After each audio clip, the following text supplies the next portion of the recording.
নমস্কার বন্ধুরা, স্বাগতম আপনার প্রিয় চ্যানেল সহজ খবরে। আজকের ভিডিওতে জানাবো সোনা ও রূপোর সর্বশেষ বাজার দর। তার সঙ্গে থাকছে কিছু দরকারি তথ্য, কোন ধাতুতে বিনিয়োগ করলে লাভ হতে পারে আর কিভাবে বুঝবেন দাম কোন দিকে যাচ্ছে। তাহলে চলুন দেরি না করে শুরু করা যাক। আজকের সোনা ও রূপোর বাজার কেমন রয়েছে প্রথমেই আসা যাক সোনার বাজারে। আজ 18 ক্যারেট সোনার দাম রয়েছে প্রতি 10 গ্রামে 92,380 টাকা। আজকে 22 ক্যারেট হলমার্ক সোনার দাম রয়েছে প্রতি 10 গ্রামে 1,12,900 টাকা। আর 24 ক্যারেট সোনার দাম রয়েছে 1,23,170 টাকা প্রতি 10 গ্রামে। গত কয়েকদিনে সোনার দামে দেখা গেছে সামান্য ওঠানামা। বিশেষজ্ঞদের মতে আন্তর্জাতিক বাজারে ডলারের দাম ও তেলের দামের পরিবর্তনই এর মূল কারণ। ডলারের দাম বাড়লে সাধারণত সোনার দাম নিচের দিকে নামে, আর ডলারের দাম কমলে সোনা আবার চড়ে বসে।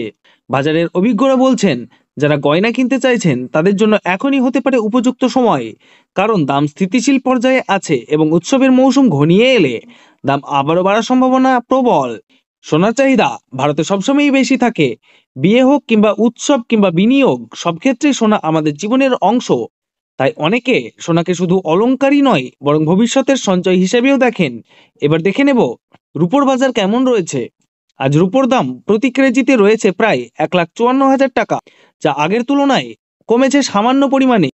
রূপোর চাহিদা শুধু গয়না নয়, শিল্পক্ষেত্রেও দ্রুত বাড়ছে। ইলেকট্রনিক, সৌরশক্তি এমনকি মেডিকেল যন্ত্রপাতিতেও রূপোর ব্যবহার বেড়েছে বহু গুণে। ফলে দীর্ঘমেয়াদ রূপোর দামে ধীরে ধীরে বাড়তে পারে বলে বিশ্লেষকরা মনে করছেন। রূপোর বাজার যদিও সোনার তুলনায় কিছুটা অস্থির, তবু অনেক বিনিয়োগকারী এখন রূপা ছোট বিনিয়োগে বড় সম্ভাবনা হিসেবে দেখছে। চলতি সময়ে আন্তর্জাতিক অর্থনৈতিক পরিস্থিতি, মার্কিন ডলারের মান এবং কেন্দ্রীয় ব্যাংকগুলির নীতি সবকিছু মিলিয়েই সোনা ও রূপোর দামে প্রভাব পড়ছে। বিশেষজ্ঞদের মতে যদি বিশ্ববাজারে অস্থিরতা বাড়ে তাহলে মানুষ নিরাপদ আশ্রয় হিসেবে আবারও সোনার দিকে ঝুঁকবে। ফলে সোনার দাম ধীরে ধীরে ঊর্ধ্বমুখী হতে পারে।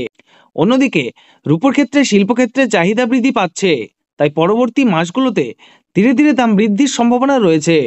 যারা সোনার সঞ্চয় বা ডিজিটাল গোল্ডে বিনিয়োগ করেন তাদের উচিত এখন থেকেই ধীরে ধীরে বিনিয়োগ শুরু করা, কারণ দাম কম থাকাকালীন ক্রয় করলে ভবিষ্যতে লাভের সম্ভাবনা বেশি থাকে। সোনা বা রূপো দুইয়েরই নিজস্ব গুরুত্ব রয়েছে।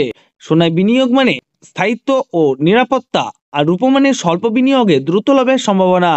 তবে বিনিয়োগের আগে অবশ্যই বাজারের ওঠানামা পর্যবেক্ষণ করা জরুরি। এবং মনে রাখবেন, প্রতিদিনের খবর পেতে সহজ খবর চ্যানেলের সঙ্গে যুক্ত থাকুন। বন্ধুরা, আজকের সোনা ও রূপোর বাজার বিশ্লেষণ এখানেই শেষ। আপনাদের কেমন লাগলো জানাতে কমেন্টে লিখে জানান। দামের আপডেট ও বাজারের বিশ্লেষণ পেতে রোজ দেখুন সহজ খবর। ভিডিওটি ভালো লাগলে লাইক, শেয়ার আর সাবস্ক্রাইব করতে ভুলবেন না। আবার দেখা হবে আগামী পর্বে নতুন দামের খবর নিয়ে। ধন্যবাদ, ভালো থাকুন।